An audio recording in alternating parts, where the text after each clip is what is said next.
Hi viewers, welcome to Ganesh YouTube channel. In this tutorial, I am going to explain you how to run a class check in Tekla structures, just like this. Okay, let's start. Open your Tekla structures with US environment. Now we're going to create views. So click on grid, right click on mouse, create views along grid lines. Then click on create. Okay. Now let's take elevation on grid 3. Click on this arrow and close this window. Now click on this window and select 3D view. Okay, now we're going to create column. So click on steel and select this column and place it here. Now we're going to create one more column. So click on here to place one more column like this. Now right click on mouse interrupt. Now click on this window and select this elevation on grid 3. Now we're going to create beams. So select this beam and pick the first point at here and pick the second point at here to create beam like this. Now we're going to create one more beam. So click on here at level 10 feet. Now pick the second point at here to create one more beam like this. Right click on mouse interrupt. Now click on this window and select this 3D view. Okay, use the shortcut control or for rotate. So pick the position and you can rotate like this with mouse left button. You can see. Zoom it. Use the shortcut control 2 for shaded view like this. You can use the shortcut control 1 for wireframe like this. Okay, now press the control 2 for shaded view like this. You can see now this column and beams are intersect each other at this location. That's nothing but clash between this column to beam at this area and at this location and at this location and at here on 4 sides. Now we're going to run clash check. So go to application components by using the shortcut control F, or you can click on here.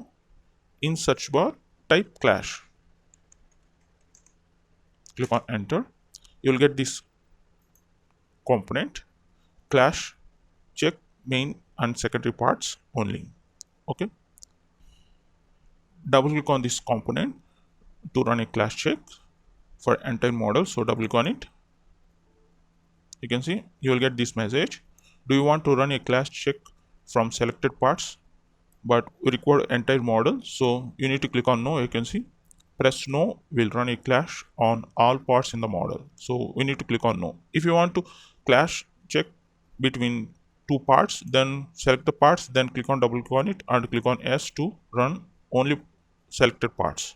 So currently we require clash check for entire model, so click on no. You can see now we have the 4 clashes reports here.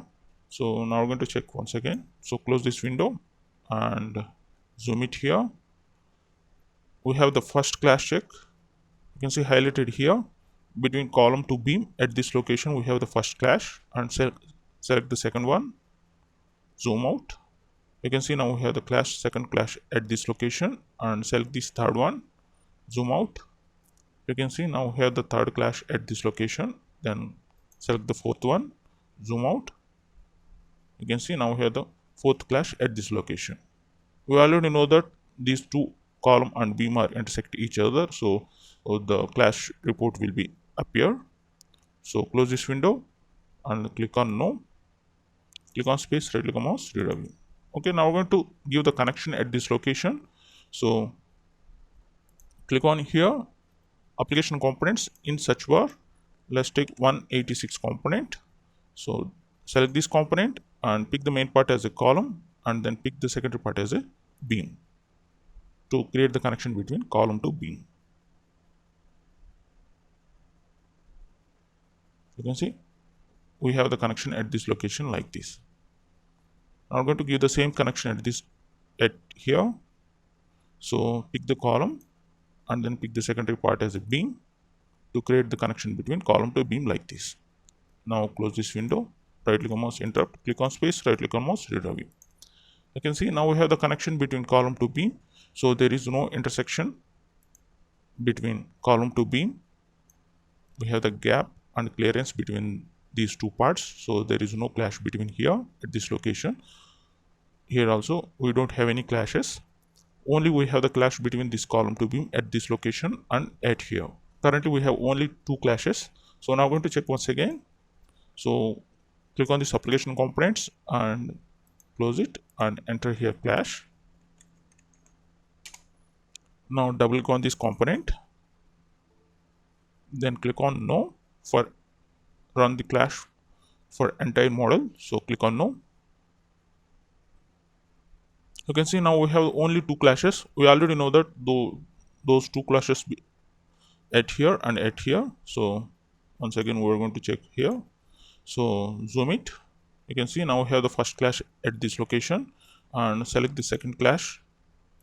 We have the second clash at this location, and close this window, then click on no. Now we're going to give the connection at this location also. So go to application components by using the shortcut Control F, then click on here and enter here 186 component. So select this component and pick the main part as a column, then pick the secondary part as a beam to create the connection between column to beam at here, and click the main part as a column and pick the secondary part as a beam to create the connection between column to beam like this. Now right click on mouse interrupt, click on space, right click on mouse review and close this window. You can see now we have the connection at this location also. So there is no clash between this column to beam at here and at this location also. Okay, we already know that there is no clash between these parts in this model now. So now we're going to check once again the clash. So go to the application components and click on here and type here clash. Now double click on this component, then click on no for run the clash for entire model. You can see now there is no clash report in this message. You can see now there is no clashes in this model currently. Okay, close this window and close this window. Now I'm going to edit this connection. So select this option, select component symbol, then double click on this component symbol, click on here stiffener. Now I'm going to increase the length of this stiffener to intersect between this plate to column. So let's take here length 16 inches, then click on modify. You can see now this plate is intersect into this column flanges. You can see now we have the clashes here, then click on modify, apply. Okay, now I'm going to run the clash check. So you can see we already know that there is intersection between this column to this stiffener. So now I'm going to run the clash. We definitely find out the clash at this location. So go to application components and double click on this component, then click on no for run the clash for entire model. You can see now we have the clash 1 report. So you can see in the model we have the clash problem at here between this flange to this stiffener. You can see at this location and at this location. Okay, to rectify this problem, close this window, click on no, select this option, select component symbol, then double click on this component symbol, go to stiffeners and remove it, remove this length of this stiffener, then click on modify, apply. Okay, by default you will get this stiffener length between these inside flanges, so there is no clash between this stiffener to this column flange. So now I'm going to check clash once again. So double click on this component, click on no. We already know that there is no clash in the model. So you can see now in the report we don't have any clashes. Similarly, you can run the clash for entire model with the same procedure. Okay, close this window. Okay, that's it about how to run a clash check in Tekla structures. If you have any doubts, please comment below. If you like this video, please like it and share it. For more Tekla structure related videos, please go to my channel youtube.com/GaniSK. I will provide this link in the description below of this video. Please go through it and come here. Under videos, you can find out so many Tekla structure related videos. I hope these videos might be helpful to you. And at the top right corner, please click on subscribe button. If you subscribe, you will get notification or updates when uploading a new video. So please click on subscribe. Okay, thank you.